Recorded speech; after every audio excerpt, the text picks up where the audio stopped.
Queer Nation.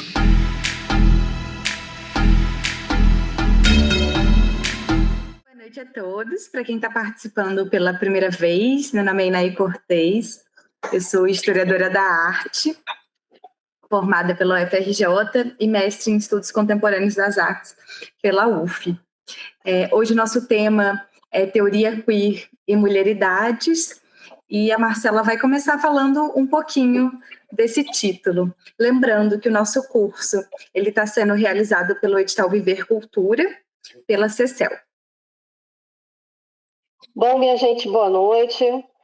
Para quem também está me vendo pela primeira vez, eu sou Marcela Klein, eu sou professora de artes da rede pública há 15 anos, sou especialista em teoria e estudos de cultura pelo Instituto Federal do Mato Grosso. E nessa nossa segunda aula a gente vai falar um pouquinho um pouco mais, né? Sobre a teoria queer, que a gente já tinha falado na aula anterior, e mulheridades, né? Pegando esse gancho aí, ó, com o Dia da Mulher, né? Essa coisa e tal. Dia da Mulher é um dia de luta e a gente continua lutando cada vez mais para conquistar esses espaços de fala, né, e diminuir as nossas violações e violências. Então, o termo mulheridades, ele surge na terceira onda do feminismo, e ele tenta, de alguma maneira, abranger várias expressões de mulheres, do ser mulher, né, que não tem necessariamente ligação com a nossa questão biológica, né? A expressão mulheridades, que tenta, de uma certa maneira, abarcar uma quantidade maior de pessoas que se expressam dentro dessa leitura de mulher, né? Acho que pode avançar. E teoria queer é teoria queer, né, gente? A gente vai falar disso por mais umas 4 aulas. E aí, na aula passada, só rebobinando assim, ó, só para a gente pegar o fio da meada, né? O termo queer, como a gente falou na semana passada, ele foi um termo que foi construído ao longo do tempo, né? Ao longo dos tempos, assim. Então, a gente tem registros de um surgimento disso lá por volta de 1500 na Europa, e aí queer vai ter esse significado de ser uma coisa torcida, né? Como se fosse uma coisa diferente daquilo que é posto, né? Não o oposto, mas algo diferente, algo que é marginalizado. Então, as pessoas queer, elas vão ser consideradas pessoas excêntricas, estranhas, esquisitas. Então, a princípio, esse termo vai ser um termo usado para classificar essas pessoas que estão à margem da sociedade, né? Então, pessoas que estão em situação de rua, pessoas endividadas, prostitutas, enfim, todas essas pessoas, para aquela época lá de 1500, 1600, são consideradas pessoas queer, tá? E essa palavra, à medida em que vai atravessando o tempo, ela vai ganhando outras conotações de acordo com os interesses políticos, sociais e econômicos de cada época, né? E aí, na aula passada, a gente deu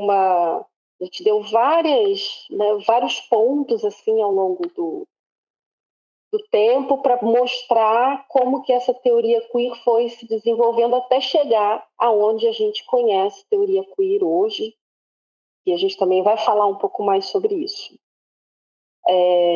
E aí o segundo ponto é a história da heterossexualidade. E a história da heterossexualidade é interessante porque a heterossexualidade foi algo construído por um grupo de médicos e cientistas, né? A coisa da heterossexualidade, o termo heterossexualidade, surge com a construção de cientistas. Então, no início, havia uma inversão desses papéis, aonde homossexual era o homem que gostava de mulher e heterossexual era o homem que gostava de homem e de mulher. E aí esses médicos, né, inclusive o Kraft-Ebing, que eu falei bastante na aula passada, foi um cara que estudou muito para tentar curar essas pessoas, para que elas saíssem, se desviassem desses desejos, né, vou botar esses desejos assim, e se direcionassem para o casamento, para a geração de filhos, né, para a geração de pessoas para a força de trabalho, para construir esse ideal familiar que a gente conhece hoje. E aí, depois de alguns anos, eles voltam o hétero como o homem que gosta de mulher, né? E o homossexual, o homem que gosta de outro homem, pensando o seguinte: nesse momento da história, não se pensava mulher enquanto um gênero, né? Pensava-se mulher como algo passivo, como algo ali distante, né? Submisso ao gênero masculino. Então, né?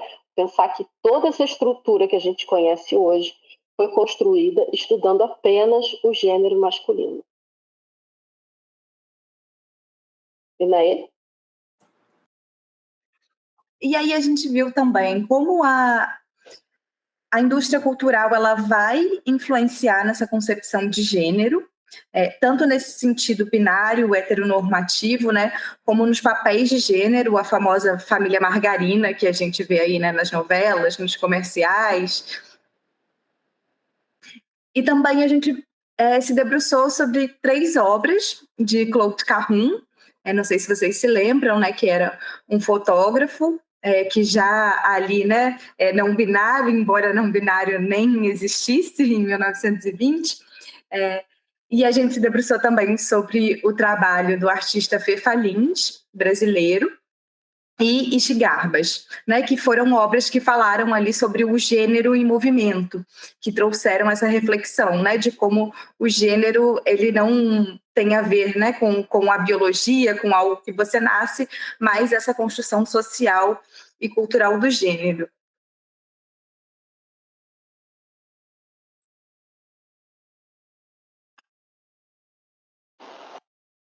E aí, então, Juana Maria Rodrigues, que é também uma pesquisadora feminista, ela vai começar a construir essa ideia de queer. Foi o termo queer, gente, ele vai surgir dentro das academias, das universidades, tentando investigar o comportamento dessas pessoas que estão à margem, ou pelo menos como eram vistas, né? À margem da sociedade, pessoas fora desse escopo binário feminino, masculino. A gente está pensando queer nesse sentido. E aí, com o passar do tempo, os gêneros foram se constituindo, as identidades foram se firmando dentro da sociedade, e aí, com isso, a gente tem estudos que vão interseccionando. E aí a gente vai falar isso um pouquinho mais na frente. Deixa eu ler um pouco aqui o que a Ruana colocou para a gente. Queer não é simplesmente um termo guarda-chuva que engloba lésbicas, bissexuais, homens gays, pessoas two-spirited, que são, né, 2 espíritos, 2 gêneros, e transexuais. É, sim, um desafio às construções da heteronormatividade. O queer cria uma oportunidade para questionar os sistemas de categorização que serviram para definir a sexualidade. Para muitas dos latinas vivendo nos Estados Unidos, a apropriação da linguagem para nossos próprios usos faz e forma parte de rituais de sobrevivência. O queer, tal como outros termos de identificação sexual, racial e étnica, são então apropriados e transformados no interior destas comunidades. Queer se torna numa série de termos que nós podemos empregar para definir a nós mesmos. Então, aqui ela está falando que queer não necessariamente está ligado a uma questão identitária, tá? E estou falando que isso é um olhar dela, né? Ela está querendo dizer que queer, na verdade, vem desafiar essa construção heteronormativa que a gente tem, né? E colocar isso em xeque. E aí, a partir disso, vamos destruir esse castelinho aqui que vocês construíram, e aí depois a gente vê o que a gente faz, para a gente construir uma outra coisa, uma outra ideia de sociedade, de pensamento, de tudo, né? Mais ou menos por aí.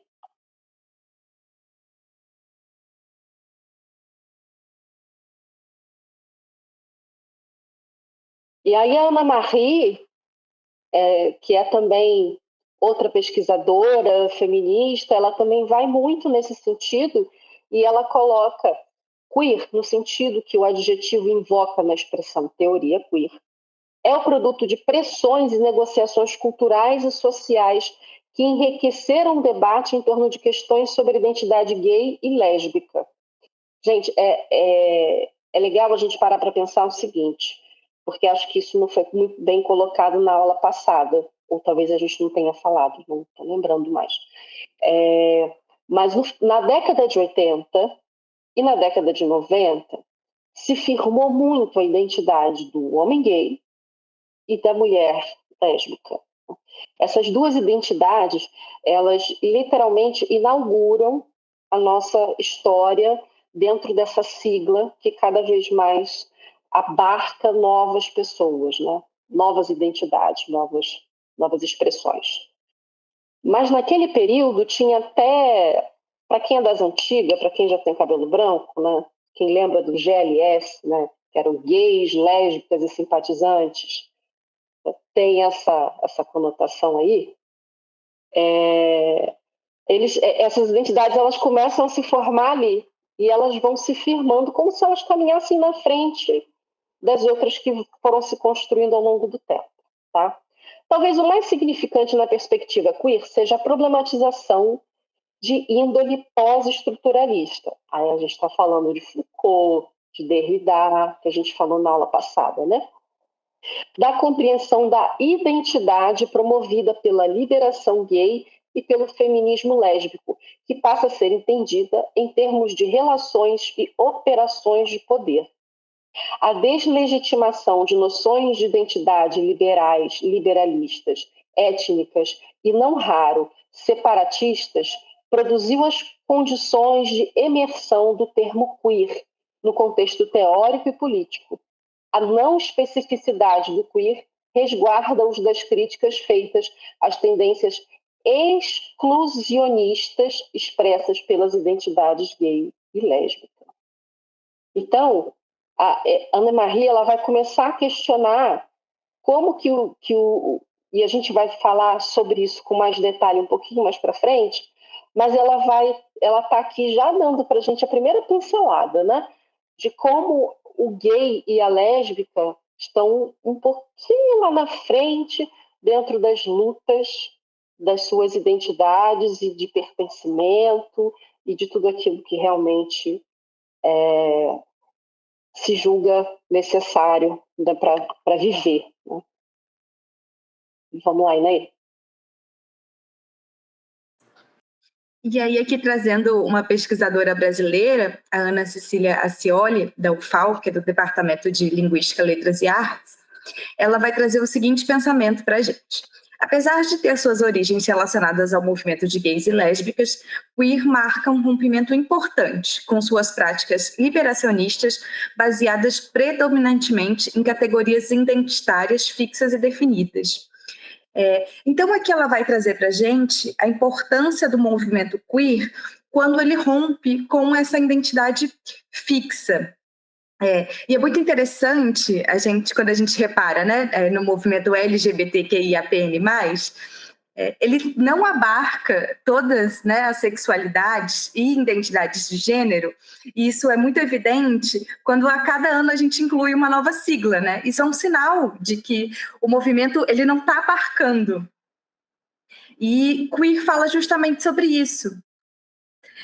Queer, quando você, né, se declara queer ou dentro do movimento queer, a sua identidade ela não é fixa. Então você tem esse movimento de fluxo.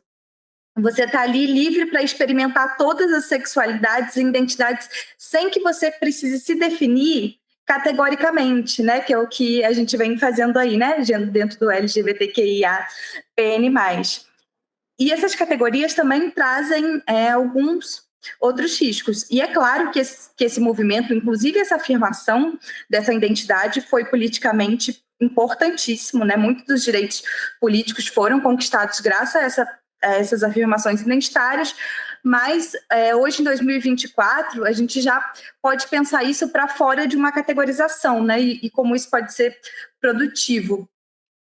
Eu vejo muito isso trabalhando com juventude, com adolescentes, a gente percebe muito isso, né? Porque acho que é aquele momento de você se descobrir identitariamente. Então, eu vejo muito alunos que se afirmam, né, dentro, por exemplo, né, primeiro se descobrem homossexuais e aí se afirmam ali, e aí depois não binários, e aí segue todos os influencers, né, lê todos os artigos sobre não binários, faz uma grande pesquisa, e aí daqui a pouco está num relacionamento heterossexual e aí já, né, desconstrói tudo aquilo que... mas uma necessidade muito de uma afirmação.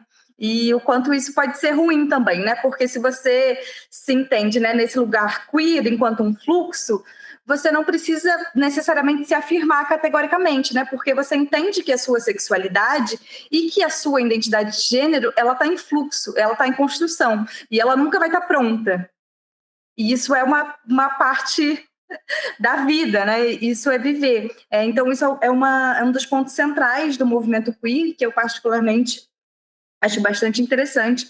Uma outra questão em relação a essa problematização sobre a identidade fixa é a questão da construção de estereótipos, porque também acabou se generalizando muito, né? Então, o homem gay, ele é aquele gay que é afeminado, então a sapatão, ela é necessariamente, né, masculina, e nisso a gente, né, elimina aí muitas possibilidades e pessoas que estão aí, né, sejam gays, lésbicas, trans, não binárias, né, mas essa classificação, ela traz muito esse problema. E eu vou trazer aqui uma artista que ela tem um trabalho bastante interessante sobre isso.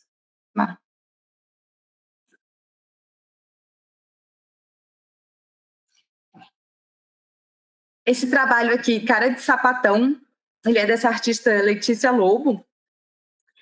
Ele foi feito aqui numa ocupação no Centro Cultural Laurinda Santos, em Santa Teresa.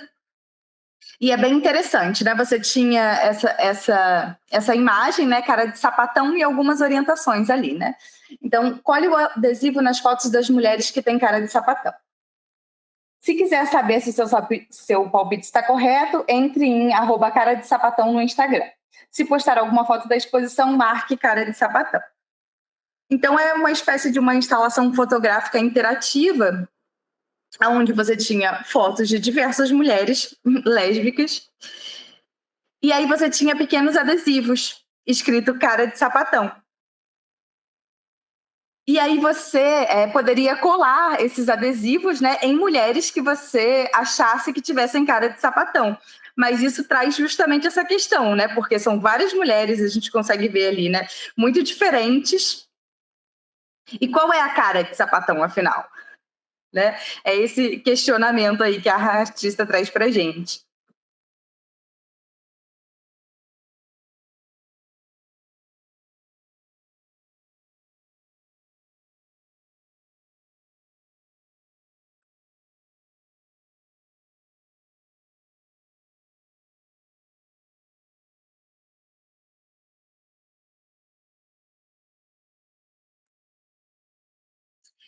E aí, só para a gente dialogar um pouquinho, né, com a própria concepção de sujeito, essa relação com a ruptura, né, de um sujeito que ele seja ali muito fixo numa identidade, isso vai ser muito forte dentro do movimento queer, isso é uma das bases do movimento queer, mas isso não é exclusivamente do movimento. A gente vai ter outros teóricos que também vão falar sobre o sujeito na pós-modernidade e sobre essa identidade fragmentada. Um dos teóricos que a gente vai ter que vai falar sobre isso é o Stuart Hall. Boa noite, Camila. E o Stuart Hall, ele tem um livro que chama Identidade Cultural na Pós-Modernidade. E aí, dentro desse livro, ele vai falar sobre uma ideia de um sujeito fragmentado na pós-modernidade. E aí ele vai falar, né, que alguns pensamentos e movimentos levaram a esse descentramento, que ele vai chamar do sujeito. Eu vou explicar muito brevemente, mas esse é um tema bastante profundo, então, se vocês quiserem se aprofundar, eu indico o livrinho, que é bem pequenininho, e o Stuart Hall tem uma escrita super didática, então vale muito a pena ler. Eu também já escrevi um artigo falando especificamente sobre o Stuart Hall, o feminismo e algumas mulheres artistas da década de 70 e 80. E aí eu vou explicar um pouquinho, muito resumidamente, mas fiquem à vontade para tirar alguma dúvida. Então, ele vai colocar aí como 5 pensamentos e movimentos que levaram a esse sujeito fragmentado que a gente vai ter hoje em dia. Então, ele vai colocar, né, que um deles vai ser a reinterpretação de Marx na década de 60. Por quê? Porque ele vai colocar que essas reinterpretações, então você passa a entender que o sujeito, ele não é mais o protagonista da história. O sujeito ali, ele só tem ações dentro do seu contexto histórico, ele não consegue ultrapassar isso, né? Então, quando ele coloca assim essa relação entre um sujeito e um contexto social, isso traz também essa fragmentação. E aí, um outro pensamento que ele vai trazer, que vai também contribuir, né, para esse descentramento do sujeito, é a descoberta do inconsciente por Freud. Então, enquanto você entendia um sujeito, né, como uma unidade única, que você tem um sistema único ali, né, dentro de cada pessoa funcionando unitariamente, então isso dava uma ideia de uma centralidade. E quando se descobre o inconsciente, onde você tem o inconsciente e o consciente dentro de um mesmo sujeito... A Marcela falou uma coisa importante aqui, ó, não esqueçam de assinar a lista. Mas quando você tem esses dois funcionamentos dentro de um mesmo sujeito, isso vai trazer também essa ideia de uma fragmentação. Você não tem, né, algo único funcionando dentro de cada pessoa. E aí a gente vai ter também o Foucault falando sobre o poder disciplinar. E por que ele vai trazer o Foucault? Porque quando você pensa nos espaços disciplinares, vamos pegar aí uma escola, por exemplo, né? Aquela escola com os uniformes, as carteiras enfileiradas. Então, tudo isso traz uma padronização para o sujeito. Só que aquele que não consegue se encaixar dentro dessa padronização, na verdade, né, ele vai acontecer o contrário, ele vai ser individualizado, porque ele naturalmente vai se sobressair. Aquele aluno que não consegue ficar parado na cadeira, ele naturalmente vai se sobressair dentro desse sistema padronizado. Então, ele vai trazer que isso traz, né, esse movimento dual aí, né? Enquanto você tenta disciplinar, você também está individualizando. Porque quem não se adequa a esse sistema vai estar cada vez mais em evidência dentro desse sistema. E o quinto ponto que ele vai trazer, que é o que mais vai nos interessar aqui nessa aula de hoje, é o impacto do feminismo. Porque o feminismo ele vai romper com uma divisão entre o dentro e fora, entre o privado e o público. Né? O que é uma questão pública, o que é uma questão privada? Então, o feminismo ele vai trazer esse rompimento. E justamente com um lema, o pessoal é político, que vai surgir ali na década de 60.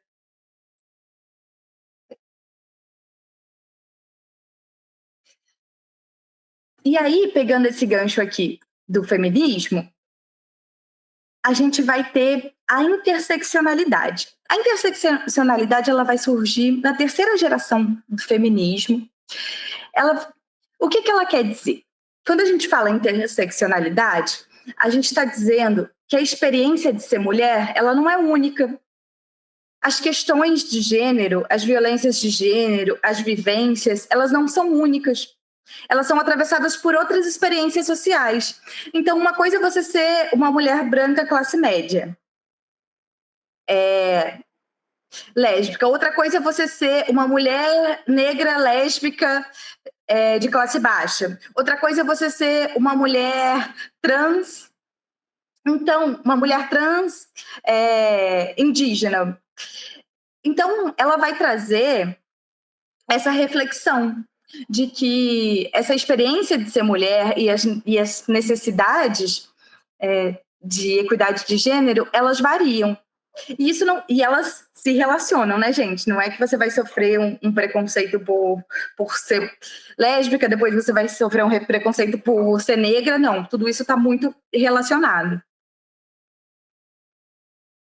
E quem vai, né, popularizar isso vai ser a Judith Butler, com o livro Problemas de Gênero, na década de 90. Mas é importante a gente falar que problemas de gênero é a primeira vez que esse termo, interseccionalidade, surge. Mas as feministas negras já falavam disso há bastante tempo. Então, eu trouxe aqui, né, algumas autoras para a gente saber que isso já foi muito falado, né? Mas fica muito legado aí a Judith Butler por conta da concepção do termo. Mas essa ideia de que a experiência de ser mulher ela não é única, que ela é atravessada por várias outras esferas sociais, né? E que as necessidades são diferentes, isso já foi abordado antes da Judith Butler.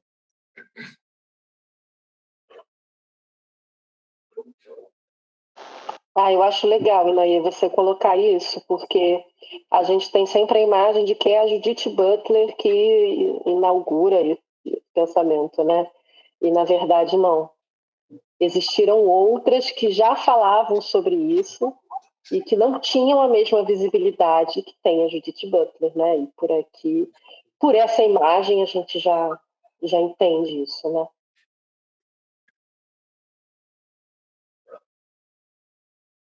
E aí, para a gente entender um pouquinho melhor, eu vou trazer aqui um exemplo que ele é bastante utilizado, a própria Djamila Ribeiro usa esse exemplo, né? Diversos autores utilizaram desse exemplo porque ele é um exemplo bem forte. Então, a gente teve, em 1851, em Ohio, nos Estados Unidos, uma conferência onde alguns religiosos discutiam os direitos das mulheres. E, em um determinado momento, estava se argumentando que as mulheres não poderiam ter o mesmo direito dos homens porque elas eram frágeis, porque elas precisavam de ajudas para subir em carruagens, porque elas mereciam os melhores lugares, eles tinham que se levantar para elas se sentarem. E aí, nesse momento, surge Joan Truth, uma mulher negra ex-escravizada, faz uma fala. Eu vou ler aqui para vocês. Aqueles homens ali dizem que as mulheres precisam de ajuda para subir em carruagens e devem ser carregadas para atravessar valas e que merecem o melhor lugar onde quer que estejam.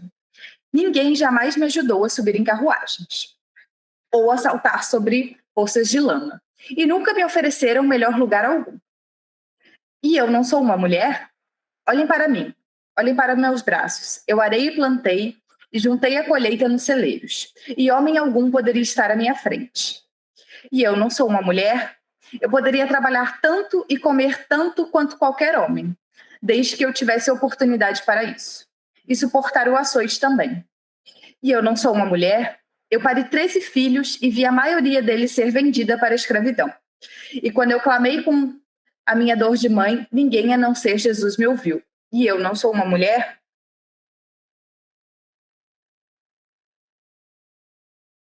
Então, eu acho que esse exemplo aqui, ele deixa muito claro, né? Essa questão da interseccionalidade dentro do feminismo, né? Agora eu vou passar para a Marcela e ela vai falar um pouco sobre a interseccionalidade dentro do movimento queer. Gente, depois que escuta um negócio desse, tem que dar uma respirada, né? Nossa Senhora.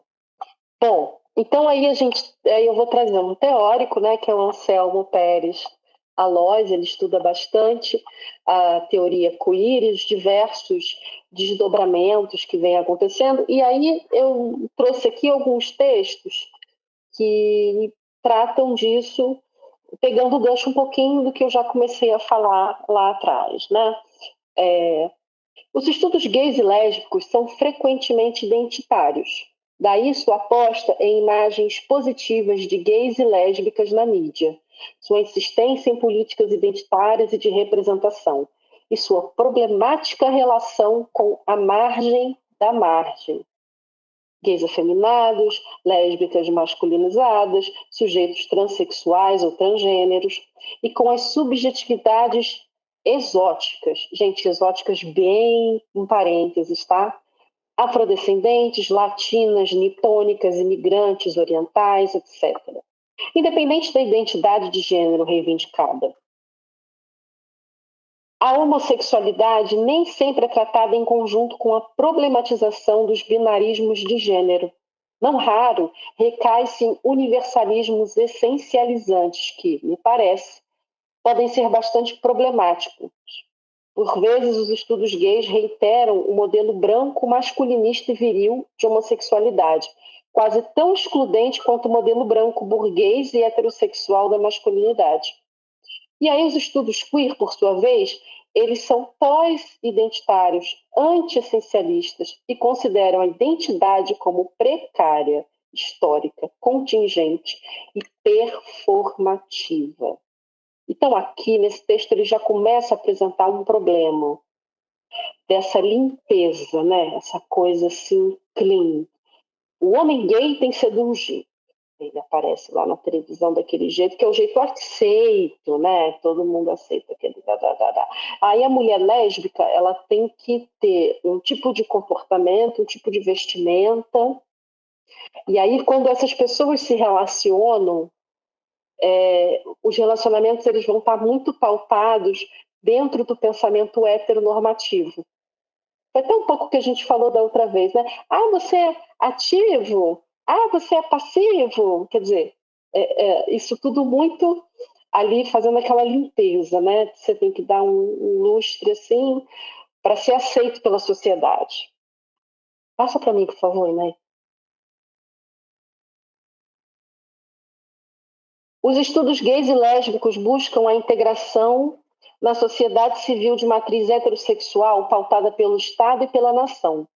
Em sua agenda política está a luta pelos direitos ao casamento, à adoção, ao ingresso nas Forças Armadas, ao reconhecimento do status de família a partir de arranjos familiares calcados em modelos heterossexuais. Já os estudos queer, por sua vez, são subversivos e anti-assimilacionistas, por definição. Não querem direito ao casamento, pois questionam a monogamia e o casamento como contratos heteronormativos. Não querem o direito de ingresso nas Forças Armadas, pois são antimilitaristas, questionam a família nuclear como modelo de organização social e pensam em outros arranjos. E não desejam ser reconhecidos pelo Estado, pois sabem que ser reconhecido pelo Estado faz parte dos interesses biopolíticos do Estado. E aí, aqui, ele já está falando o seguinte, você está construindo uma identidade que é uma identidade que busca estar fora da heteronormatividade, fora do binarismo, por que você está buscando coisas que são da heteronormatividade? Aí os estudos queer vão questionar isso. O movimento queer vai questionar exatamente isso. Por que essas pessoas, né, gays e lésbicas, como ele está colocando aqui, buscam esse ideal heteronormativo? Tá? E eu não estou falando aqui, gente, pelo amor de Deus, não estou falando que isso é bom, que isso é ruim, que isso é certo, que isso é errado. Não estou falando para não fazer, não. Estou falando que isso é o estudo queer. Beleza? Passa para mim, Laê. Os estudos gays e lésbicos não raros são nacionalistas e projetam as especificidades do North American Gay Way of Life. Ai, falei bonito agora, não.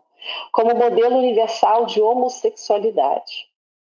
Sua agenda política busca a integração e reconhecimento dos sujeitos gays e lésbicas na nação e seu reconhecimento frente ao Estado. Frequentemente, as lésbicas são vistas apenas como mulheres gays. Já o pensamento queer é transnacional e não integracionista. Ao invés de desejar o desejo pelo Estado, questiona o poder que o Estado tem nas vidas política e privada dos sujeitos e das populações. Então, de novo, né, ele está questionando, botando na parede mesmo, as pessoas gays e lésbicas que tentam construir essa imagem, né, americana, né, de gay way of life. Né? Então, ele está ali e fazendo sempre esse contraponto, né? Porque o pensamento queer ele vai totalmente ao oposto da heteronormatividade. Passa para mim, Maia, por favor. Os estudos gays e lésbicos, por vezes, derrapam. Eles não apenas aceitam, com certa frequência, o modelo binário de gênero, como, por vezes, reiteram esse modelo. E aí ele vai falar travestis, transexuais, transgêneros, lésbicas, gays afeminados, não raro orbitam nas margens do mundo gay e lésbico. Já o pensamento queer toma como pedra de toque o questionamento do sistema binário de gênero, que é esse sistema que a gente vive, tá? Que independente da gente ser o que a gente é, a gente vive dentro desse sistema, né? Que é visto como um dispositivo fundamental de manutenção da heteronormatividade e da heterossexualidade compulsória. Isso é palavra de Burton, tá? O pensamento queer realiza também uma crítica à objetividade científica, uma vez que os discursos da medicina, da psiquiatria, da biologia e da psicologia, científicos por definição, foram responsáveis por muito tempo pela segregação étnica, racial, de gênero e de orientação sexual.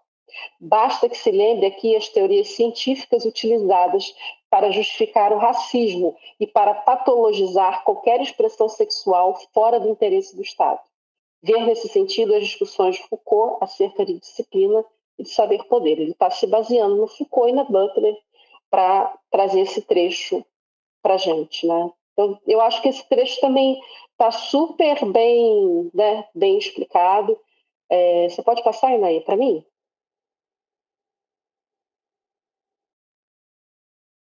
E aí ele vai, né, tentar fechar aqui, vamos tentar fechar aqui. Dentro de uma perspectiva queer, a identidade não é uma totalidade, uma mônada, uma essência ou mesmo resultado acabado de um processo.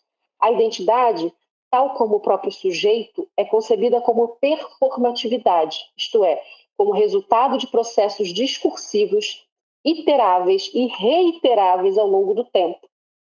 Aqui, ele está falando um pouco que a Inaê falou lá atrás, né? Que a perspectiva queer, ela não pega a identidade e fecha a identidade com aquelas características específicas, e você tem que seguir aquilo, e tem que ser daquele jeito, você tem que se vestir daquele jeito, se comportar daquele jeito, né? Você pode quebrar a mulher, não, mas nem tanto, calma aí, né? Deixa a voz muito fininha, vai, sabe? Essas polidas, assim. A perspectiva queer, ela não fecha a identidade, ela abre essa identidade, permite que o sujeito seja o que ele é, em constante transformação. Né? Implica, entretanto, uma urgente reavaliação de nosso entendimento do que seja ação política e do que seja intervenção, fazendo-nos ir um pouco mais além, de modo a adentrar os domínios da ética. O sujeito deve ser lido como a marca e o interesse socialmente construídos e inseridos no corpo. Então, vejam que quando a gente constrói uma identidade e essa identidade ela tem características, politicamente, socialmente, economicamente, fica mais fácil de controlar, né? Porque aí você tem limites. Esses domínios, eles têm limites ali. Essa identidade gay, lésbica, né? O homem e a mulher, eles têm um limite. E esse limite, ele é controlado pela sociedade. Tá? Passa para mim, por favor.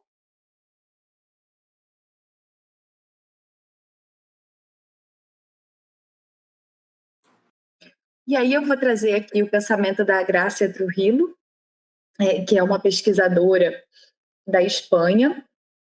Ela é autora do livro O Feminismo Queer é para Todo Mundo, que é um livro do ano passado, se não me engano.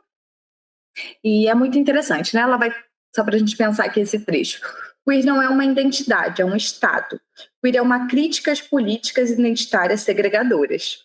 Então a gente já até conversou sobre isso, né? Sobre como essas categorizações elas podem ser segregadoras, mas o interessante da Gracia Trujillo é que ela é uma autora que ela vai se debruçar, né, sobre a terceira onda do feminismo, as questões da interseccionalidade, mas ela vai partir daí. Então ela vai falar, a gente entende, né, que uma mulher trans tem diferentes necessidades, né? Enquanto uma mulher trans está lutando pela vida no Brasil, uma mulher lésbica branca já vai ter uma inserção na sociedade muito maior, né? Uma inserção no mercado de trabalho. Então ela vai trazer, né? Ela traz essa questão da interseccionalidade, né? Mas tá, e aí? Agora que a gente reconhece essa interseccionalidade, reconhece a importância dela, como é que a gente lida com isso? Para construir um movimento que ele seja político, para lutar por direitos? Como é que a gente vai usar essa interseccionalidade, né, a favor desses movimentos?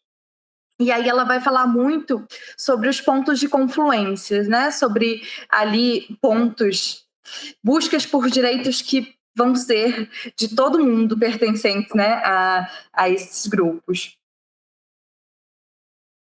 E para dialogar um pouco com isso, eu vou trazer uma obra aqui que se chama American Reflex, é uma obra de Simon Peirce e Ali Coates. É uma performance, né? Para quem não conhece, a performance ela ficou muito em evidência na década de 70, e é quando as artes visuais ela saem desse lugar. Recebemos elogios aqui para os slides. E então a performance é quando o artista visual ele sai um pouco desse lugar da tela, da materialidade, né, da escultura, e ele passa a fazer arte com o seu próprio corpo. Então esse trabalho que a gente vai ver, ele é uma performance, e a performance ela também tem uma característica que vai para além do teatro, né, e as artes da cena, que são ali artes que também vão lidar com o corpo, mas que é uma interação mais visceral, digamos assim, com o público, né? Porque no início da performance, hoje em dia a gente até já tem performance sendo criadas dentro de museu, né? Mas no seu início ela era muito voltada para os espaços públicos. Então acontece muito de você ter interações com públicos, né, que não necessariamente vão saber que ali se trata de uma performance, que se trata de uma pessoa fazendo um trabalho de arte. E quem está fazendo esse trabalho está muito sujeito a todas essas interações, né, e tem que estar disposto. Então eu vou trazer essa obra, que é uma performance feita em 2015. Esse trabalho ele é muito violento. E acho que justamente uma das questões do trabalho é denunciar essa violência, mas eu vou mostrar um trecho do vídeo aqui, a gente pode até disponibilizar o link depois se alguém quiser ver na íntegra. Mas eu queria só falar que se alguém se sentir muito incomodado, sensibilizado, né, pode entrar em contato com a gente, pode colocar aqui no chat ou pode chamar, né, diretamente, que a gente pode parar a exibição e a gente, né, continua discutindo a partir daí ou a partir da fotografia. Então, né, sintam-se à vontade para pedir para parar a qualquer momento. Eu vou exibir aqui o vídeo, né, essa é uma fotografia.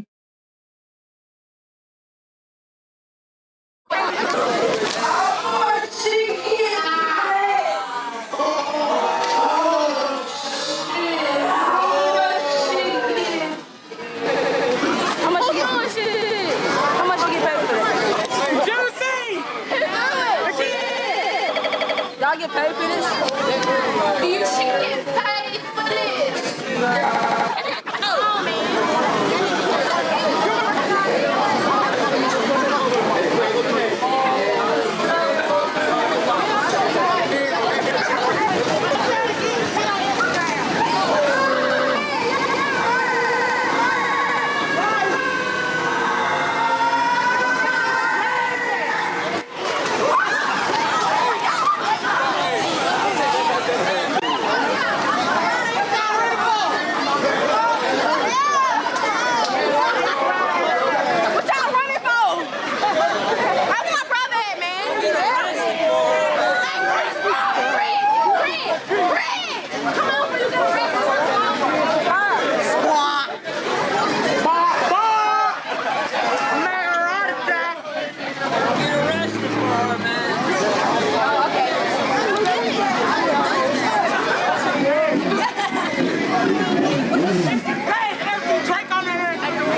something.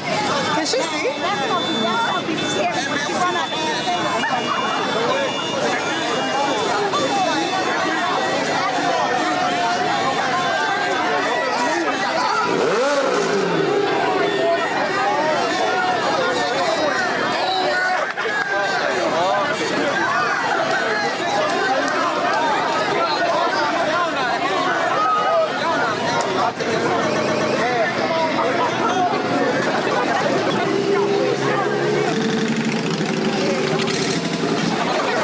Somebody trip her up. Her ass is going to the ground, man.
Some grown ass woman.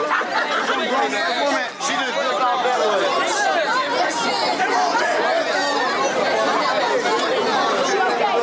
It's just a new act, man.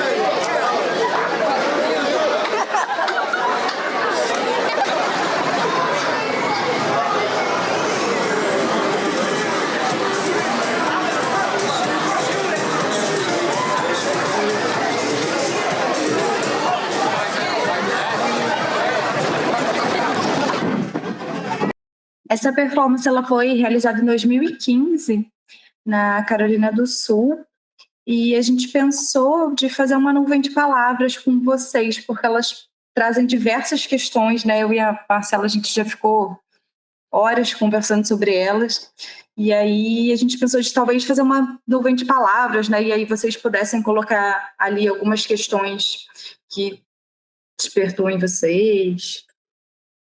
Vou compartilhar aqui com vocês. E aí, gente, a nuvem de palavras é um link que ela vai colocar no chat.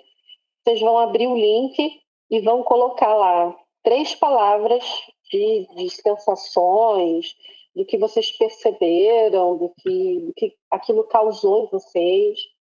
E aí a gente depois vai compartilhar essa música. Eu vou colocar aqui no chat, e aí cada um pode escrever 3 palavras, né, sobre o que vocês pensaram enquanto assistiram.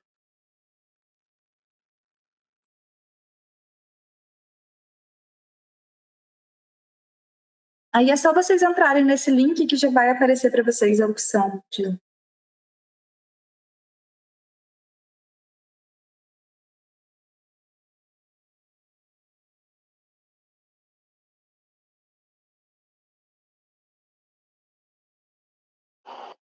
E aí, à medida em que vocês forem adicionando as palavras, elas vão aparecendo ali na tela.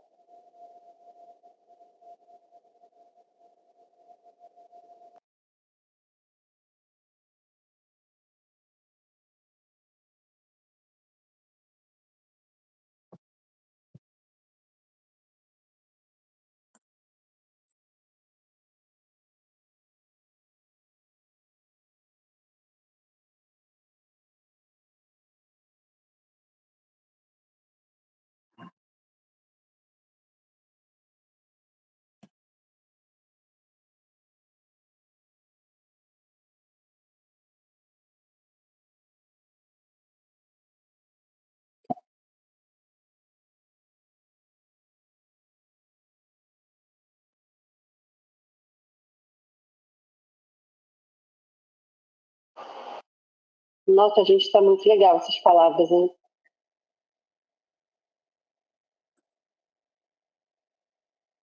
E aí, para contextualizar um pouco, né, eu também percebo muito dessas palavras, assim, né, de pavor, transfobia, ódio, insegurança. E essa obra, eu acho que ela tomou dimensões muito além do que os próprios artistas imaginavam. Eu já vi algumas entrevistas deles falando sobre isso.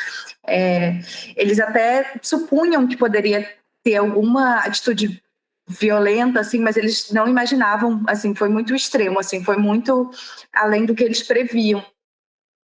E essa obra, ela partiu de uma ideia, né, dos dois conversando, né, sobre uma ideia de mulher, né, que é construída pelo audiovisual, né, um estereótipo, né, daquela mulher alta, loira, sensual, e do quanto isso é colocado no audiovisual, mas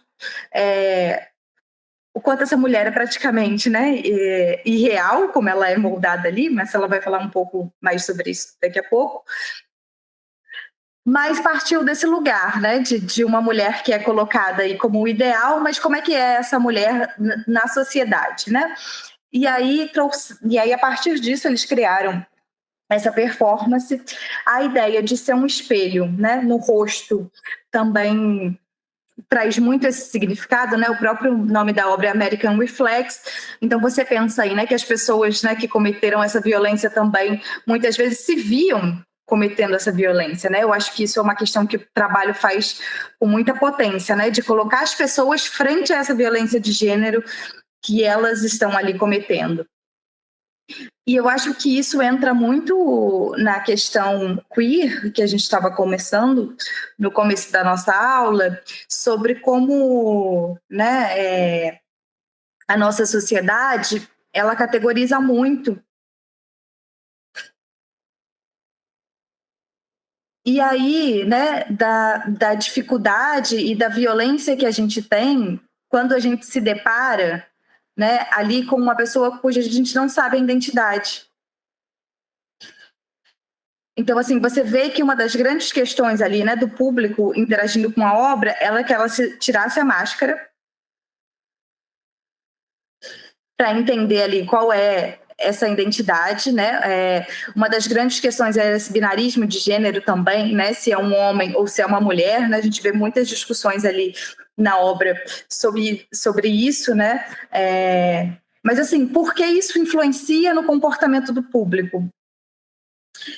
E isso traz muito claramente, né, como a população, quando lida, né, com aquela pessoa que não está dentro das caixinhas que ela conhece, como essa reação ela é muito agressiva. E eu acho que essa obra traz isso com muita evidência, né? E eu acho que a ideia do movimento queer, de desconstruir essa grande categorização, também passa muito por isso, né? Porque essa categorização, ela é muito violenta.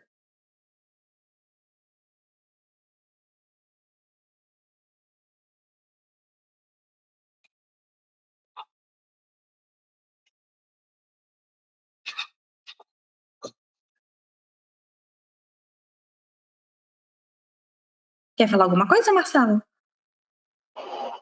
Eu acho que você já colocou tudo, assim. Não tenho. Eu fiquei realmente muito impactada com a obra pela primeira vez, quando a gente estava no processo de pesquisa, o Naim me mostrou o vídeo, eu fiquei muito chocada. Mas é isso. O nosso sistema heteronormativo, ele é tão forte, né, que você precisa criar esse reconhecimento do outro. E aí, quando você não reconhece, o rosto tem bem essas características, que no rosto a gente consegue ver, né, ou consegue, sei lá, identificar ou pré-determinar, enfim, quem é quem, né? Quem a nossa sociedade construiu.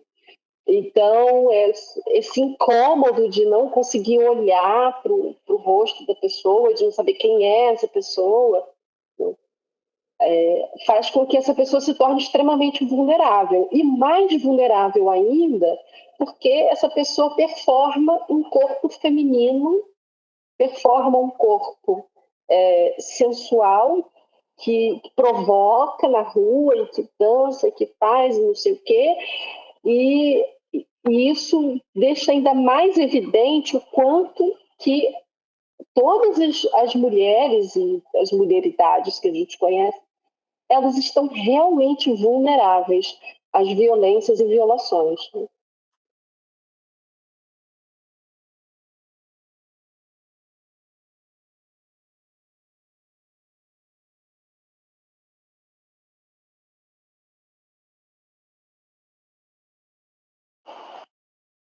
A Camila colocou aqui no chat, gente. Me chamou a atenção que a pessoa que empurrou veio por trás, se não me engano. Não encarou o rosto no espelho. Covardia violenta. Fiquei com um nó no peito assistindo e um desconforto no estômago.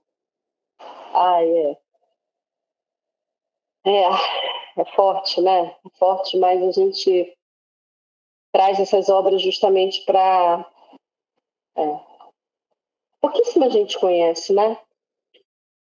A gente traz essas coisas para reflexão mesmo, né?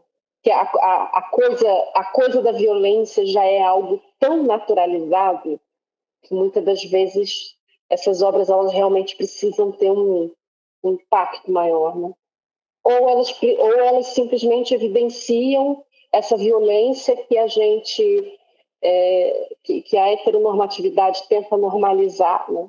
E aí quando a gente se vê sensibilizado, se choca, fica, caraca, nossa, né? É uma violência que todas as mulheridades sofrem diariamente. Na época, né, essa obra é de 2015, ela foi feita na Carolina do Sul, nos Estados Unidos. Na época, a obra teve uma grande visualização.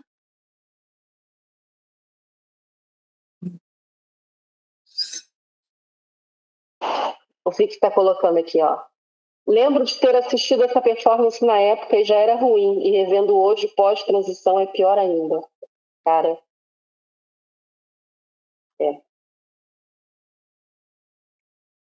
penso.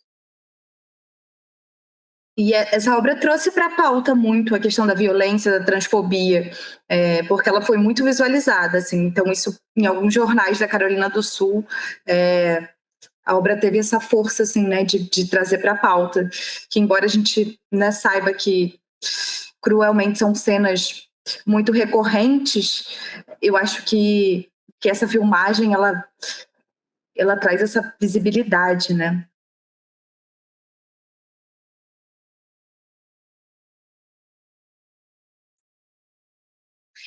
E aí, como a gente estava conversando anteriormente, né, sobre a Graça Trujillo, né, que ela vai trazer justamente essa questão da interseccionalidade, né, agora que a gente tem esse conhecimento da interseccionalidade, né, como é que a gente, né, se une em um movimento tendo consciência dessa interseccionalidade, respeitando essa interseccionalidade. E aí uma das coisas que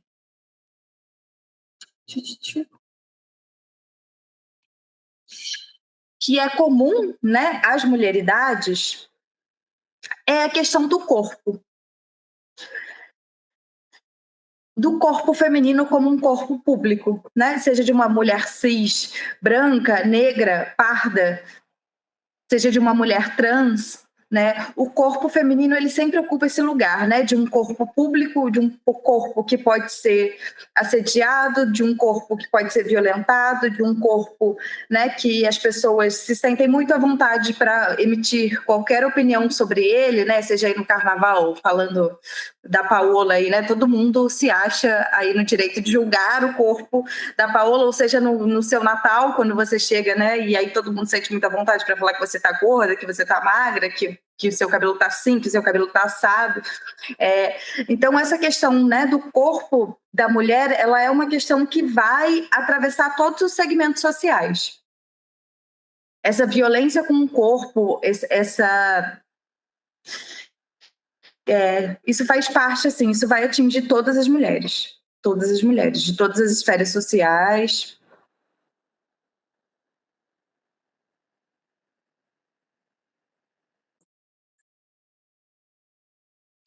Dando sequência a mais uma obra que também vai trazer muito essa questão do corpo, também é uma obra bastante violenta. Acho que essa aula hoje está... Acho que eu e a Marcela, a gente fica tão revoltada com essa quantidade de florzinha no Dia das Mulheres, sabendo de todas as violências, de todas as lutas, assim, que a gente realmente preparou uma aula. É uma aula puxada, gente. A aula tá puxada. E a gente tá aqui... Ai. O dia inteiro recebendo florzinha de WhatsApp. Tá triste sobre isso.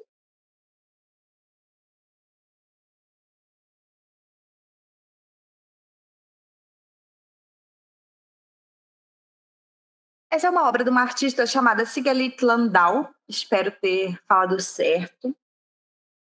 Ela é uma artista de Israel, e aqui a gente vai ver essa vídeo performance dela, que também vai trazer essa questão do corpo.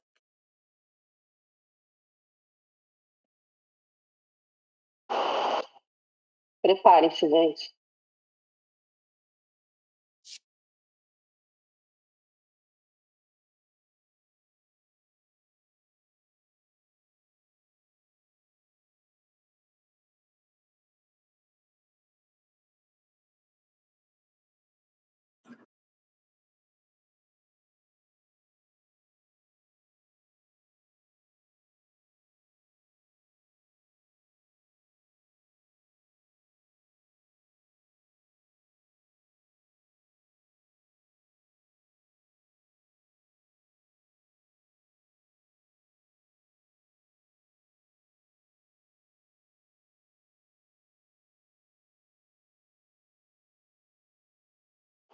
Impactante, né, meu povo?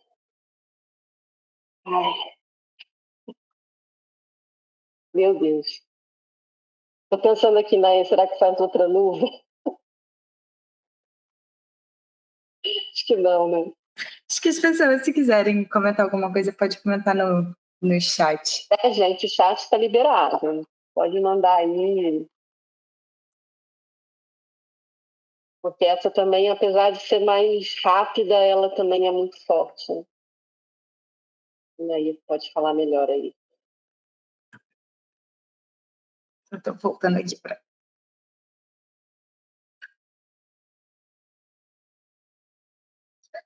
Então, essa obra é uma obra de 2000. Sigalit Landau, ela é uma artista formada na Escola de Belas Artes de Jerusalém, uma artista de Israel. E ela traz essa obra, né, trazendo uma reflexão sobre fronteira. Então ela vai, né, construir esse bambolê de arame farpado e ela vai para essa praia em Tel Aviv, que ela considera a única fronteira segura de Israel. Então, a única fronteira, né, de Israel, onde ela se sente segura, é nessa praia, né, que seria essa fronteira com o mar. Então, ela vai para esse lugar e, a partir dessa obra, ela cria uma reflexão sobre violência e fronteira, mas para além da questão social, né, para essa violência e fronteira que também é a violência e a fronteira do corpo. Né, que eu acho que entra muito no que a gente está conversando agora, né, sobre a ideia de, né, de um corpo que é público, que pode ser assediado, que pode ser violado. E a gente sabe também, né, muito,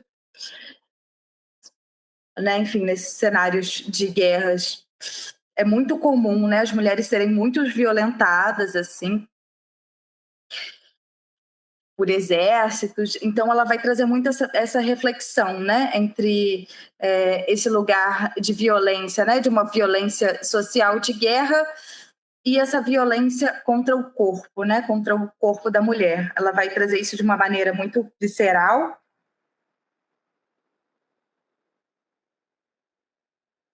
E é isso. Alguém quer falar alguma coisa sobre essa obra? Se vocês quiserem, podem se manifestar, gente. É uma coisa muito forte. De repente, se alguém quiser se colocar, vale a pena. Eu lembro a primeira vez que eu vi, tem uns 10 anos, acho, CCBB, eu paralisei, assim, que também eu acho que aqui é forte, né, mas você vê pessoalmente, né, assim, projetado grande, assim, eu paralisei, assim, não consegui nem me mexer.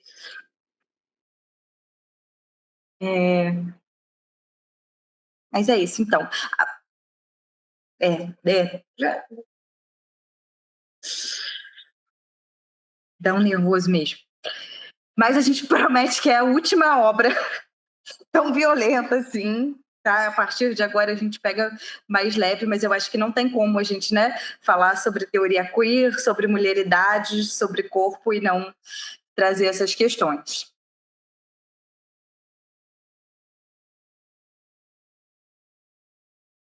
E é isso, né, gente? Quando a gente fala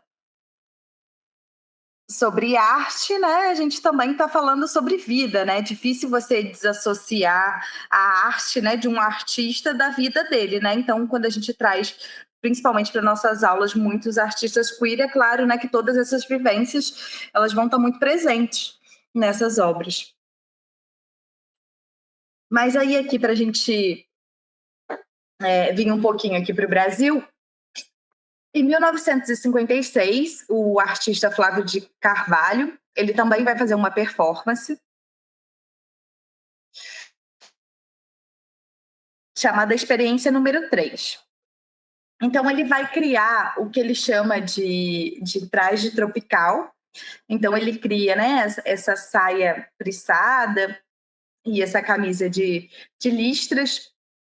E ele vai trazer, né, tipo, essa reflexão de como o terno, assim, e eu concordo 100%, assim, eu talvez pense isso por conta dessa obra, mas só depois revendo que eu me liguei, que talvez eu pense isso por causa dela, eu falo, nossa, gente, o símbolo do colonialismo no Brasil são esses ternos, assim, porque eu ando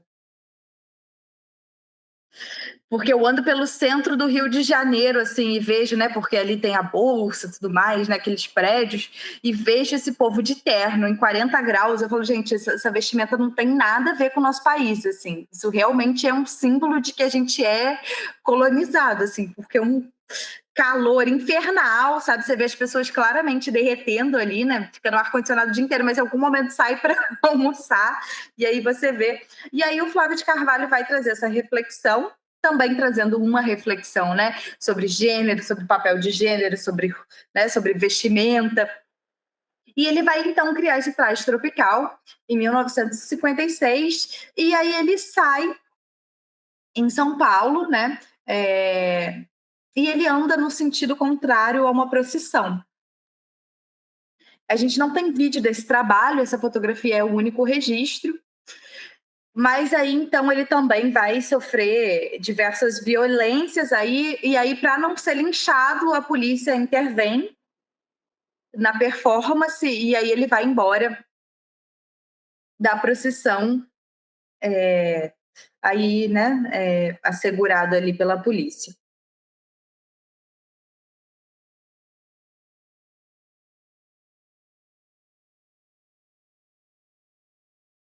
E eu acho que também traz muito essa reflexão, né, sobre corpo, sobre gênero, né, e sobre tudo isso que a gente está falando, né, como essas violações do corpo, né, como as pessoas se sentem muito à vontade para violar, né, qualquer corpo que fuja dentro dessa norma, né, dentro dessa heteronormativa que é politicamente, socialmente, né, pela indústria cultural, a gente falou bastante sobre isso na aula passada, imposta.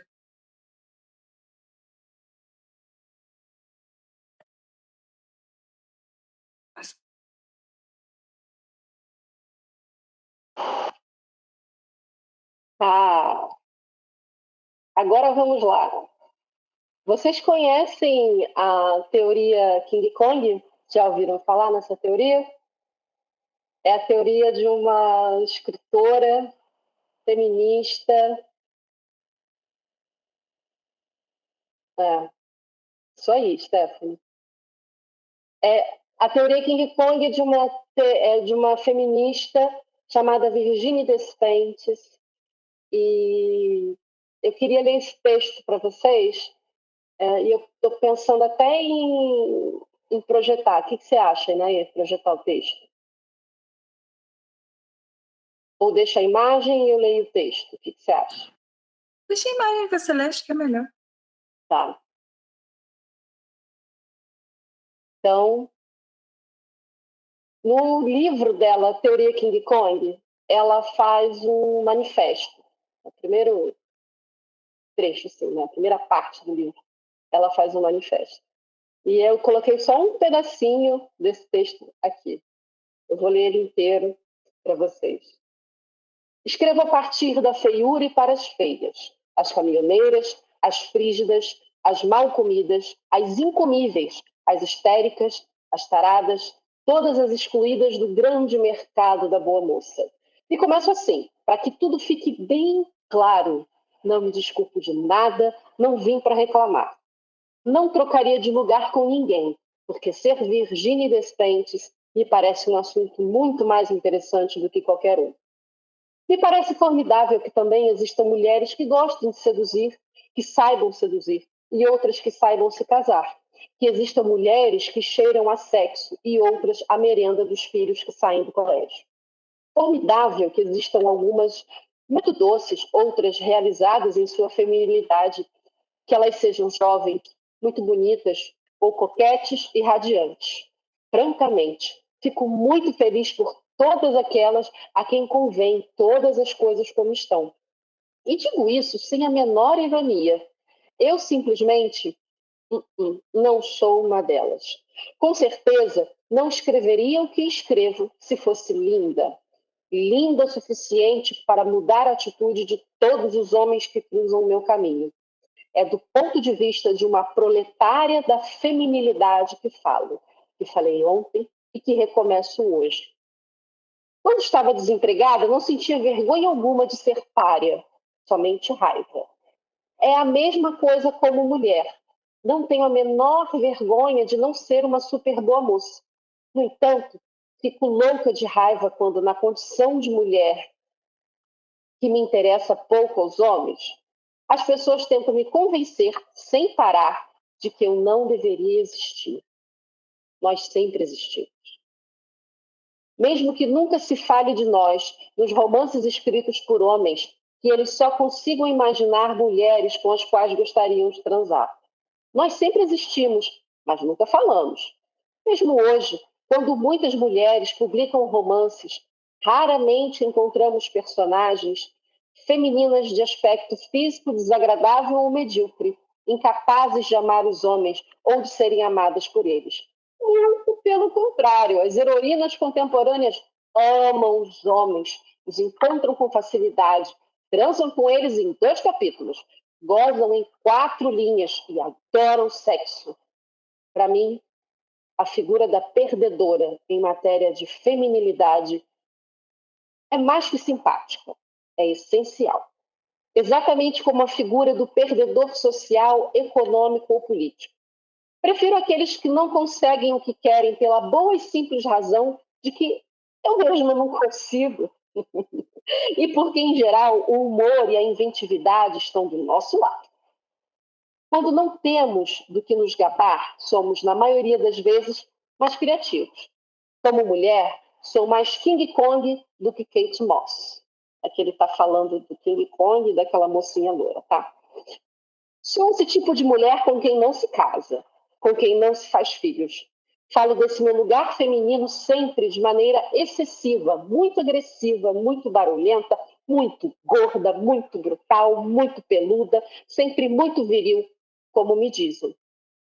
Mas são justamente essas minhas qualidades viris que fazem com que eu seja mais do que um mero caso de exclusão social no meio de tantos outros. Tudo que eu amo na minha vida, tudo que me salvou até aqui, devo à minha virilidade. Escrevo aqui como uma mulher inapta a atrair a atenção masculina, a satisfazer o desejo masculino e a me contentar com um lugar à sombra. É daqui que eu escrevo, como uma mulher não sedutora, mas ambiciosa, atraída pelo dinheiro que ganho sozinha, atraída pelo poder de fazer e de recusar, atraída pela cidade mais do que pelo campo, sempre excitada pelas experiências e incapaz de me satisfazer apenas com a descrição de que me fazem delas. Eu não me importo de parecer dura com os homens que não me fazem sonhar. Não me parece nem um pouco óbvio que as meninas sedutoras se divirtam tanto assim. Sempre me senti feia e meio confortável com o fato de que isso tenha me salvado de uma vida de merda, aguentando caras simpáticos que nunca teriam me levado mais longe do que a porta de casa. Escrevo então a partir deste lugar, das não vendidas, das complicadas, das que têm cabeça raspada, das que não sabem se vestir, das que têm medo de cheirar mal, das que têm os dentes podres, das que não sabem como se comportar, das que não ganham presentes dos homens, das que transariam com qualquer pessoa que as quisesse, das putonas, das putinhas, das mulheres de buceta sempre seca, das que são barrigudas, das que queriam ser homens, das que acham que são homens, das que sonham em ser atrizes pornô, das que não dão a mínima para os caras, mas que se interessam pelas suas amigas, das que têm bunda grande, das que têm pelos duros e pretos e que não se depilam, das mulheres brutais, barulhentas, daquelas que quebram tudo que encontram pela frente, das que não gostam de cosméticos, das que usam batom excessivamente vermelho, das que são muito feias para se vestirem como gostosonas, mas que morrem de vontade de fazê-lo, das que querem usar roupas masculinas e barba na rua, das que querem mostrar tudo, daquelas que são pudicas por serem complexadas, das que não sabem dizer não, das que são presas para que possam ser domesticadas, das que dão medo, das que provocam pena, das que não provocam inveja, das que têm pele flácida, a cara cheia de rugas, das que sonham em fazer um lifting, uma lipoaspiração, uma plástica no nariz, mas não têm dinheiro para tanto, das que estão acabadas, das que não têm nada que as proteja, a não ser elas mesmas, das que não sabem se proteger, das que são indiferentes aos filhos, dessas que gostam de beber nos bares até cair no chão, das que não sabem manter as aparências, mas também escrevo para os homens, que não sentem vontade de serem protetoras, para os que gostam de sê-lo e não sabem como, para os que não entram em disputas, os que choramingam à vontade, os que não são ambiciosos ou competitivos, nem são dotados ou agressivos, para os que têm medo, para os tímidos, os vulneráveis, os que preferem cuidar da casa a sair para trabalhar, os que são delicados, carecas, muito pobres para reclamar, para os que têm vontade de dar o cu, os que não querem que a gente conte com eles, aqueles que de noite, sozinho, têm medo. Porque o ideal de uma mulher branca, sedutora, mas não puta, bem casada, mas não nula, que trabalha, mas sem tanto sucesso para não esmagar o seu homem, magra, mas não neurótica com a comida, que continua indefinidamente jovem, sem deixar-se desfigurar por cirurgias plásticas. Uma mãe realizada que não se deixa monopolizar pelas fraldas e pelos deveres de casa, boa dona de casa, sem virar empregada doméstica, culta, mas não tão culta quanto um homem. Essa mulher branca e feliz, cuja imagem nos é esfregada o tempo todo na cara, essa mulher com a qual deveríamos nos esforçar para parecer, tirando o fato de que elas deveriam ficar de saco cheio com qualquer coisa. Devo dizer que jamais as conheci em lugar algum. Acredito que ela nem mesmo exista. Então, a gente começa a teoria King Kong assim, com esse texto bem forte, bem potente, né? E Nair, pode passar, por favor? Então, vou explicar o que é mais ou menos, tá? A teoria King Kong, ela se baseia num filme, que é o King Kong, que a gente já conhece, que você já deve ter visto. King Kong tem várias versões. A primeira versão, o filme original é de 1933, e todos os filmes que vieram depois, eles vieram para tentar, de alguma maneira, representar o que mais ou menos aconteceu ali no primeiro, né? A Virginie se baseia na versão de 2005, então ela vai pegar o filme de 2005, se eu não me engano, o diretor é Peter Jackson, uma coisa assim. Então, esse filme ele vai fazer uma desconstrução, assim, vamos colocar, né, um choque entre a América moderna e industrial e o teatro burlesco. Em uma parte do filme, que eles montam tipo uma peça de teatro, assim, revivendo o horror que eles passaram no início da história. Então, passa, por favor, no meio. Então, a história conta de um diretor de cinema megalomaníaco e mentiroso. Embarca com uma loura e sua equipe no bar.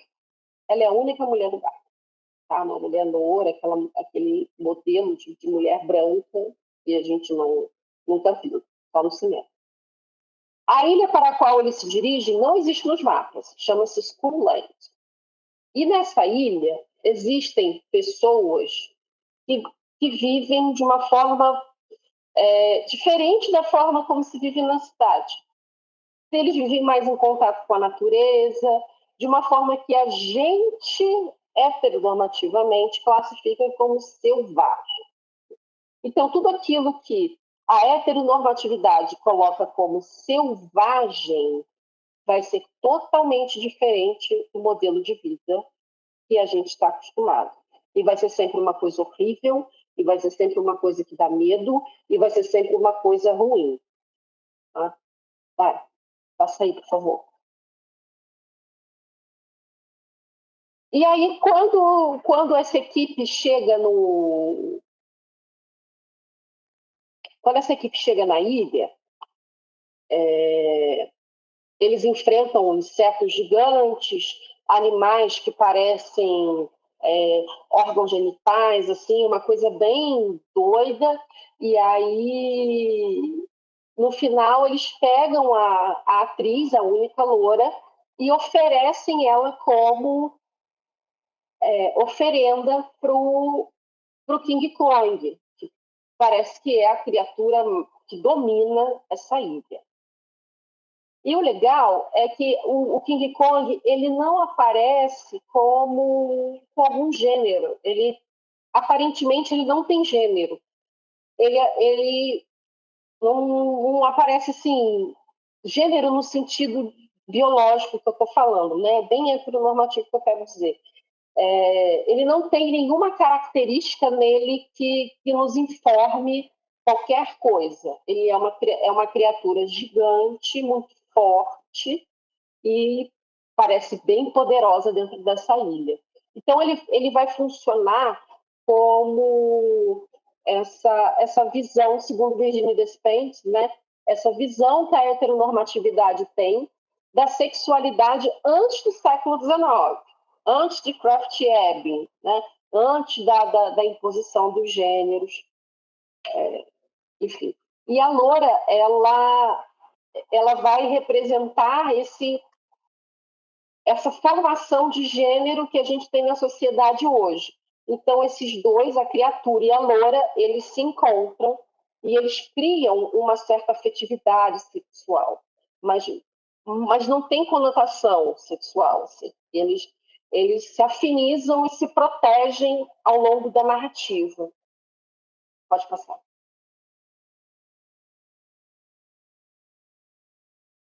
E aí, no desenrolar da história, chegam os homens lá nessa ilha doida, capturam o King Kong e levam ele para a cidade.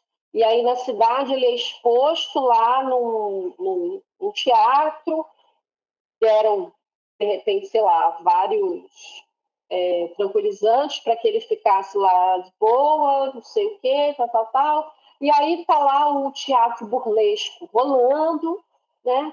Colocam pessoas fora da normalidade, fora da heteronormatividade, para representar as pessoas que viviam na ilha, e isso é uma cena totalmente assustadora, assim, nesse sentido, porque eles realmente criam essa distinção, assim, e aí tá o King Kong lá, não sei o quê, papapá, e aí sobe uma mulher loura, só que não é a mulher loura que ele tinha pego na mão, assim, dentro da ilha, né?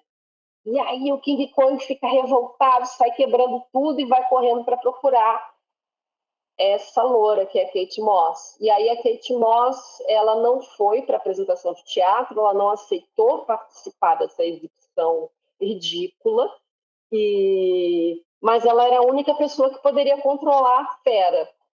E olha que legal, né? Porque se a Kate Moss ela é essa representação, né, da heteronormatividade, desse lugar, assim, e ela de alguma maneira se identifica com essa criatura que está ali, essa criatura grande, peluda, muito forte, sabe assim? De alguma maneira existe uma ponte ali, uma identificação de alguma coisa da heteronormatividade com esse passado mais livre, né? mas sem tantas amarras. E aí que o King Kong vai, destrói a cidade com muita tranquilidade, porque ele vai procurar essa loura, não sei o quê.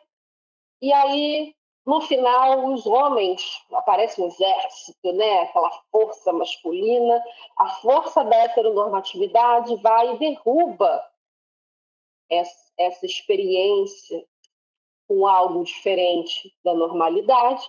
E aí, no final, o diretor faz uma foto com a criatura derrubada e, enfim, a gente tem, né, essa coisa do sofrimento da mulher loura, que ela é privada da sua potência fundamental, da sua experiência com seus instintos, com outras necessidades que não foram formatadas pelo sistema, né? E eis aí o nosso mundo moderno.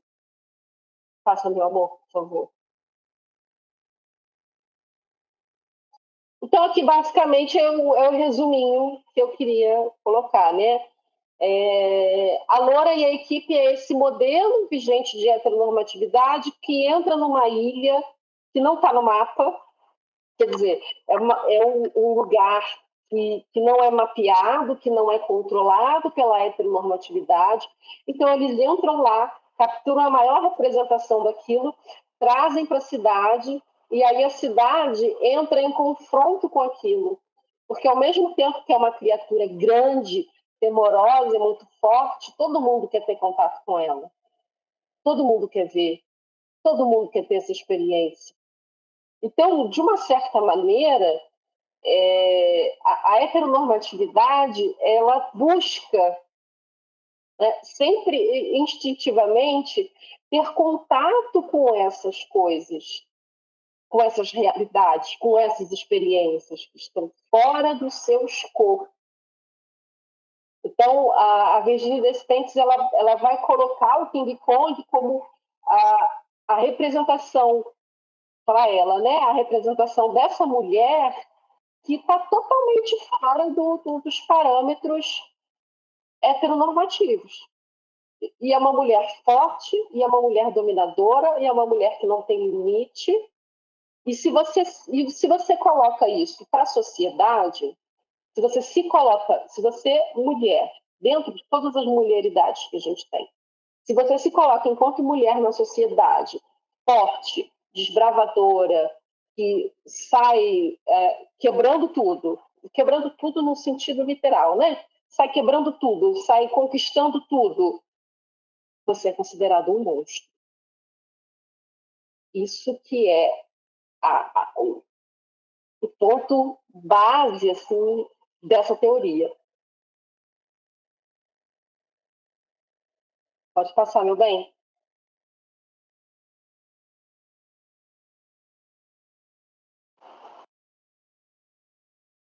Se alguém quiser fazer um comentário, a hora é agora, hein?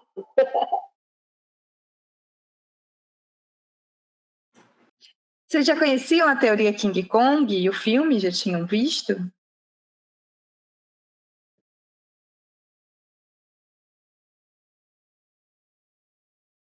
Então eu vou trazer um pouquinho aqui para a gente ver uma obra da Suzane Valadon, que chama O Quarto Azul. É uma obra de 1923. Olha, a galera não conhecia. De repente agora vale a pena ver o filme, né? Pensando nesses conceitos, pode ser interessante. Nunca mais verei King Kong da mesma forma. A gente também. Depois que a gente descobriu a teoria, assim, a gente até reviu o filme.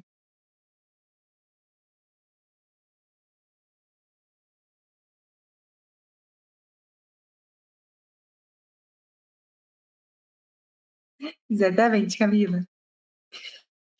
E aí, então, para a gente voltar aqui, né? Então, pensando aí, né? Nessas tantas mulheres, né? Que a Virginia Despentes trouxe para a gente, eu queria trazer aqui essa obra, que é uma obra de 1923, que foi pintada por Suzane Valadon. Suzane Valadon é uma pintora pós-impressionista. Ela era garçonete de um café onde os grandes impressionistas aí se encontravam, Degas, Renoir, Manet, Monet, e ela era garçonete desse café. E em um determinado momento, né, Degas pede para ela posar para ele, então ela começa a posar para Degas e ela começa a ter esse contato mais intenso com a pintura, então ela vai se dedicar ao estudo da pintura. Ela é uma mulher muito importante para a história da arte, porque ela é a primeira mulher a entrar para a Sociedade Francesa de Belas Artes, ela é a primeira mulher a ser admitida, e eu acho que o trabalho dela traz olhares muito interessantes sobre o feminino, né? Então, a gente vai olhar aqui essa obra de 1923. Então, primeiro que ela vai trazer aqui uma mulher completamente fora dos padrões de beleza. Né? Inclusive, assim, em roupas, né? Absolutamente aquela roupa do cotidiano que você está em casa, quando você não está recebendo ninguém. Isso já é uma coisa raríssima, né? Porque quando a gente vai olhar para as pinturas para representação de mulheres, Camila se sentiu representada. Exatamente. Então, quando a gente olha, né, para a história da arte, para essas pinturas de mulheres, geralmente a gente vai ter, né, as mulheres super arrumadas, assim, né? Muito raro você ver uma pintura assim, né? Nesse contexto tão íntimo, tão caseiro, tão despojado. E outra coisa que é muito interessante também é a própria postura dessa mulher, a posição dela no quadro. Porque a gente vai ter, né, ao longo da história da arte, muito a mulher na obra, que ela é quase um objeto ali do patriarcado, né? Aquela mulher que está ali naquele quadro, pronta para ser olhada e agradar, né? Dentro de todos os estereótipos, ali em posturas, né, absolutamente posadas. E aqui a gente vê ela, né, no seu cotidiano. E aqui tem essa relação com o cigarro que eu também acho muito interessante, né? Porque o cigarro, nesse momento, ele é muito colocado com esse lugar de sensualidade, né? Então, nessa época, né, o audiovisual também vai propagar muito isso, né? Do cigarro como sensual, assim. Então, se você olhar para outras pinturas dessa época, né, principalmente feitas por homens, quando você vê mulheres fumando, é muito num lugar de sedução, né? Como se ela estivesse fumando ali para seduzir alguém. E raramente você vai ver assim, né? A mulher que ela tá fumando porque ela fuma. E ela tá ali na cama dela fumando porque ela fuma, porque ela é tabagista, sabe? Isso não tem nada a ver com a conquista ou a sedução de ninguém. E aí, uma outra coisa que é muito interessante também, né? É você trazer esse lugar, né? Do ócio e dos livros ali. Também, vocês já pararam para pensar nisso? Agora a Stephanie que se sentiu representada. Mas vocês já pararam para pensar nisso, né? De como, né? Depois disso, acho que a gente vai ter, né? A pintura vai ganhar um outro nível. Mas, né? Como nessa época, as mulheres, né? E livros, assim, também são representações bastante raríssimas. Ódio ao ócio, exatamente. Ela tá ali nesse momento, no ócio, né? Talvez tenha lido ali, tem os livros ali, tá fumando. E uma coisa que é muito legal é até que ela pega uma composição que é bem clássica, né? Essa posição do corpo, ela é bem clássica, assim, né? Só que esse corpo, geralmente, ele tá olhando para o espectador com uma cara de sedução. Então, ela pega esse mesmo corpo da pintura clássica, né? E com essa virada de cabeça, essas roupas do cotidiano, ela transforma essa cena. E isso é muito legal, ela trazer essa mulher que não é essa mulher padrão de beleza, dentro do seu cotidiano, ali no seu ócio. E ela vai ter uma produção bem bonita nesse sentido. Se a gente pegar outras pinturas dela, a gente também vai ver. Quem nunca se jogou no sofá assim que atira a primeira pedra. É isso. É isso. Mas como a Marcela trouxe pra gente ali, né, no finalzinho do texto da Virginia Despentes, né, essa mulher que ela trouxe no texto, que já é mais talvez a mulher do audiovisual de hoje, mas essa mulher do audiovisual, né, que é culta, mas nem tanto, que é bonita, mas que não é vulgar, esse padrão de mulher, ele sempre existiu. O padrão muda, né? Uma hora vai ser uma mulher extremamente magra, outra hora é a mulher mais gordinha, mas você padronizar a mulher de como ela deve ser, de qual comportamento ela deve ter, isso sempre existiu.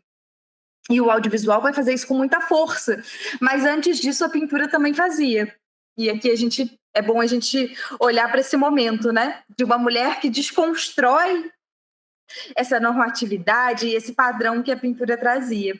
E a Suzane tem um trabalho muito bonito nesse sentido, inclusive ela tem outras cenas maternais ali, né, onde a gente vê a mulher dentro do cuidado maternal, ou dentro do cuidado com a casa, mulheres nos seus cotidianos, que eram pouquíssimo representadas na pintura.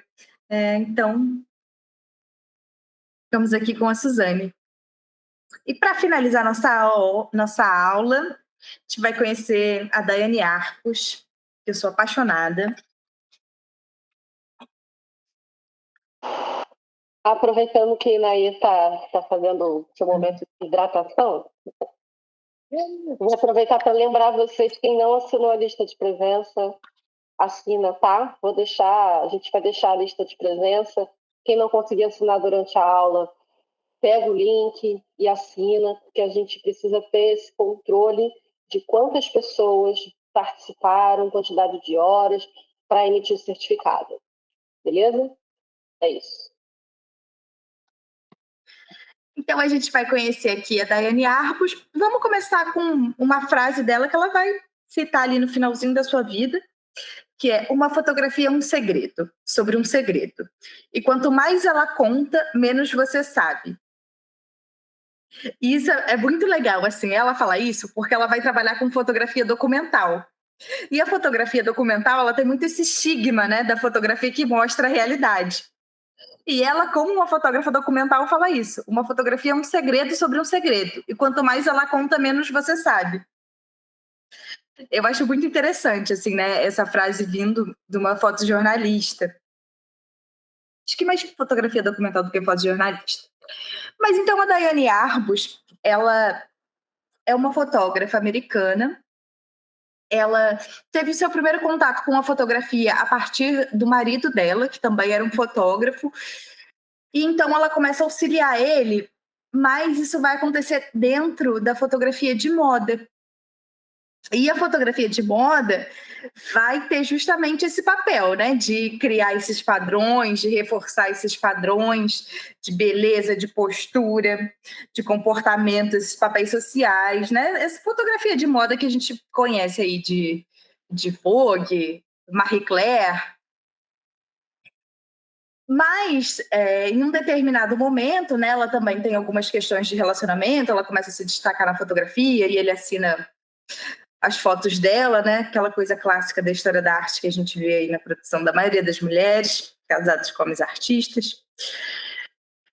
Mas então ela vai largar a fotografia de moda e se dedicar a uma série autoral que é lindíssima. Vamos começar aqui.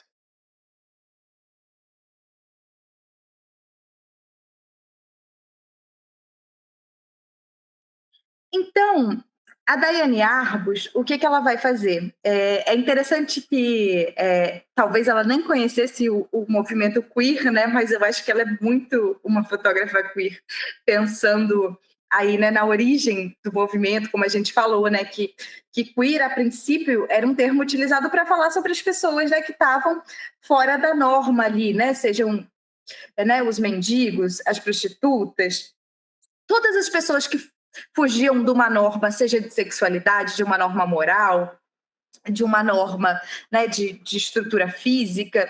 E a Daiane Arbus, ela vai se dedicar justamente a essas pessoas. Então, ela vai fotografar pessoas que estão fora da norma, fora dos padrões de beleza. Então, ela vai fotografar pessoas que estejam fora da norma, tanto por questões, né, de identidade de gênero e sexualidade, como a gente vê aqui, né, essa travesti, ela vai ter, né, vai fotografar várias travestis, drags também, assim, um trabalho interessantíssimo. Mas não só, ela também vai fotografar pessoas com gigantismo, ela vai para uma comunidade de nudismo, fotografar a intimidade dessa comunidade. E uma coisa que é muito interessante no trabalho dela é que ela não tem esse olhar etnocêntrico de quem está fotografando o exótico. Inclusive, quando a gente lê sobre ela, é muito relatado isso, né? Que ela se aproximava dessas pessoas, dessas comunidades, criava uma relação de intimidade para fazer essas fotografias, o que eu acho que é uma marca do trabalho, inclusive visualmente.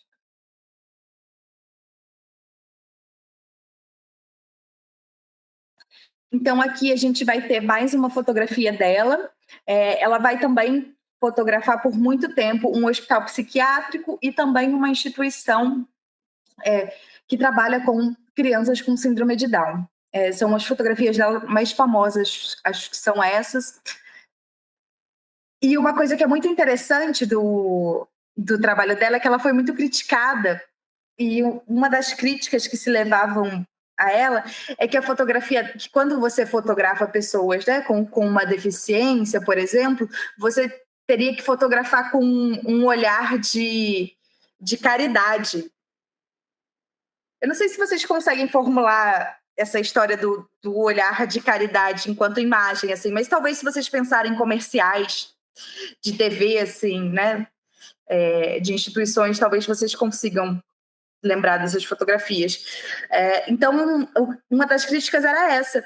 E não, assim, e ela está fotografando as pessoas no seu cotidiano, as pessoas de frente para a câmera, posando para a câmera. A gente vê aqui nessa imagem claramente isso, né?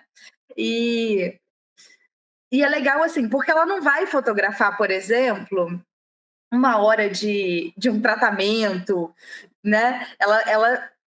Ela fotografa muito mais esses momentos de festa, de lazer, assim, né? E o cotidiano dessas pessoas, mas sem esse olhar que justamente criticavam ela, que ela deveria ter, né?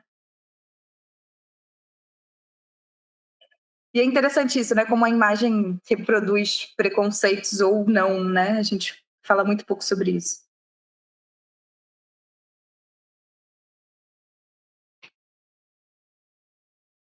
Aqui mais uma fotografia da Anne Arbus.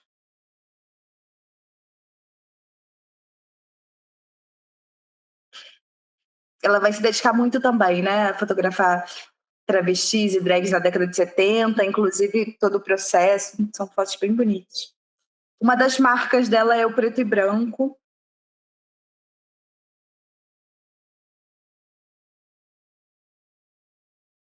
Olha esse aqui, que sensacional.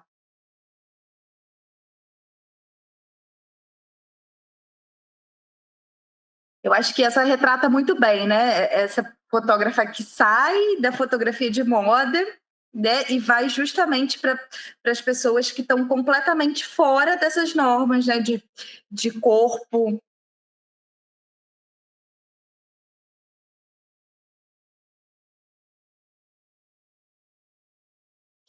Aqui eu acho muito legal também quando ela traz esse olhar mais íntimo, né? Quando ela pega esses camarins, e eu acho muito interessante.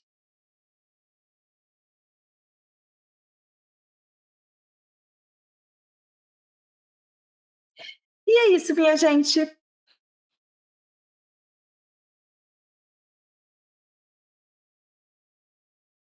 Espero. Gente, ó, quero agradecer a vocês, desculpe, né? Quero agradecer a vocês aí, a gente foi 2 horas aí, bastante conteúdo, fortes emoções, eu quero agradecer, só tenho a agradecer. Espero que vocês tenham gostado. A gente vai disponibilizar essa aula no YouTube ao longo dessa semana, a gente avisa para vocês. E mandem essa aula para todo mundo que mandar uma florzinha de Dia das Mulheres para vocês, estou brincando. Tô brincando, mas sim. Tô brincando, porém, mandem, tá? Mandem. Então, Obrigada, Camila. Que bom que vocês gostaram. Obrigada, Paulo, Vicky. E é isso, estamos por aqui. Ó, conteúdo incrível, presente de 8 de março, o melhor possível.